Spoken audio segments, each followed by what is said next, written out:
ஸ்ரீ சக்தி polytechnic கல்லூரி இருபாலர் கல்வி நிறுவனம் இந்த ஆண்டு முதல் artificial intelligence and machine learning குறித்த பாடப்பிரிவை நடத்த உள்ளோம். செயற்கை நுண்ணறிவு அதாவது AI வேகமாக வளர்ந்து வரும் தொழில்நுட்பம். AI கற்றுக்கொள்பவர்களுக்கு எதிர்காலத்தில் பல வேலை வாய்ப்புகள் இருக்கும். ஸ்ரீ சக்தி பாலிடெக்னிக் கல்லூரி, சேனாச்சிப்பட்டு, செங்கம், திருவண்ணாமலை மாவட்டம்.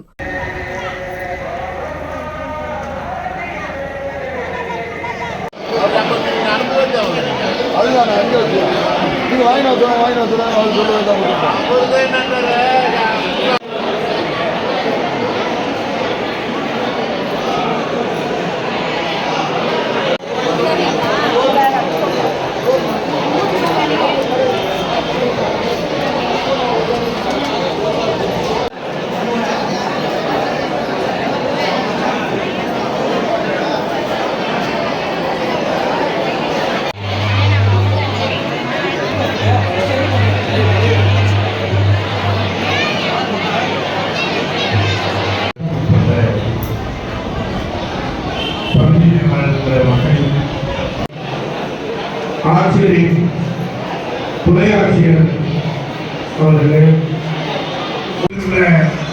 அன்புக்குரிய அவர்களே, அண்ணன் ஏழுமலை அவர்களே, ராமஜெயம் அன்றைக்கே தீர்வு ஏற்படக்கூடிய மனுக்களுக்கு தீர்வுகிறது. மீதமுள்ள மனுக்களை குறிப்பிட்ட கால அளவுக்கு தீர்க்க வேண்டும் என்று நான்கு முதலமைச்சர் ஆணையிட்டிருக்கிறார்கள். அதை தொடர்ந்து இன்றைக்கு செல்வம் தீர்மானப்பட்ட ஆகிய பகுதிகளை இன்றைக்கு மனுக்களை பெற்று இன்றைக்கே அந்த மனுக்களை தீர்வு காண முடிந்த மனுக்களுக்கு தீர்வுகள்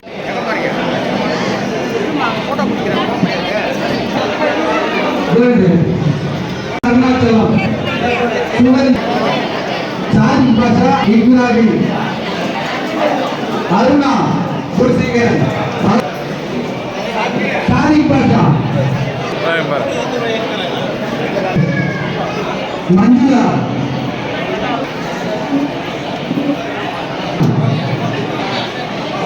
மருதம் மாரியம்மன் கோவில் கோவலன் பீதான் கோவலன்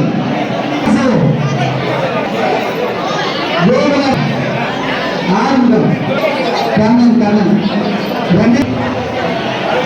வினல்குமார் வினல்குமார் 2021ஆம் ஆண்டு மாண்புமிகு முதலமைச்சர் அவர்கள் பொறுப்பேற்க கொடுக்கும்போது அவர் பொறுப்பேற்ற அந்த போது பதவியேற்க சொன்னார், இது திராவிட முன்னேற்ற கழகத்தின் ஆட்சி அல்ல, அல்லது MK ஸ்டாலின் தலைமையில் எனது ஆட்சி அல்ல, இந்த ஆட்சி நமது ஆட்சி என்று மக்களும் போராட்ட வேண்டும் என்று சொன்னார்கள். வாக்களித்த மக்களை மகிழ்ச்சியாளர்களை போன்று வாக்களிக்காத மக்கள் அரசுக்கே வாக்களிக்கவில்லை என்று எண்ணுகிற அளவுக்கு எங்கள் ஆட்சி இருக்கும் என்று சொன்னார்கள்.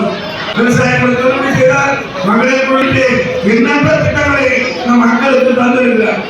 உலகத்திலேயே உலகத்துல இந்திய திருநாட்டில் எந்த மாநில முதலமைச்சருக்கும் உங்கள் உழைப்பை அங்கீகரிக்கவில்லை. தமிழ்நாடு முதலமைச்சர் தான் உங்கள் உழைப்பை அங்கீகரிக்க மகளிர் உரிமை தொகையில் ஒரு 1000 பணம் 1,14,00,000 பேர் இருக்கிறோம். 15 பேர் இருக்கிற 1,14,00,000 பேர் இருக்கிறோம். நீ குடும்ப சபைகளை பார்த்தா எங்களுக்கு வாக்களித்தவர்களிடம் வாக்களிக்காதவர்கள் தரும். இது அரசு ஒரு திட்டம்.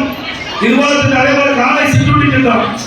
எத்தனையோ திட்டங்கள் இருக்கு. நம்மள கல்வி முடிக்கப்பட்ட மக்கள் எங்களை சொன்ன என்ன செஞ்ச ஒரு வீட்டுல ஆம்பளைக்குள்ள படிச்ச 1000, பொம்பளைக்குள்ள வேலைக்கு போன 1000, பொம்பளையா இருந்தா 1000 உதவித்தொகை, முதியோர் உதவித்தொகை, கணவனார் உதவித்தொகை, இத்தனை திட்டங்களை தந்து நீ தினமும் கடைக்கு போயிருந்தா, ஊருக்கு போயிருந்தா, வேலைக்கு போயிருந்தா, உனக்கு 10 ரூபாய் மிச்சமாக இருந்தா விடியல் பயன் பேருந்துல கட்டணமில்லாத இருந்தது.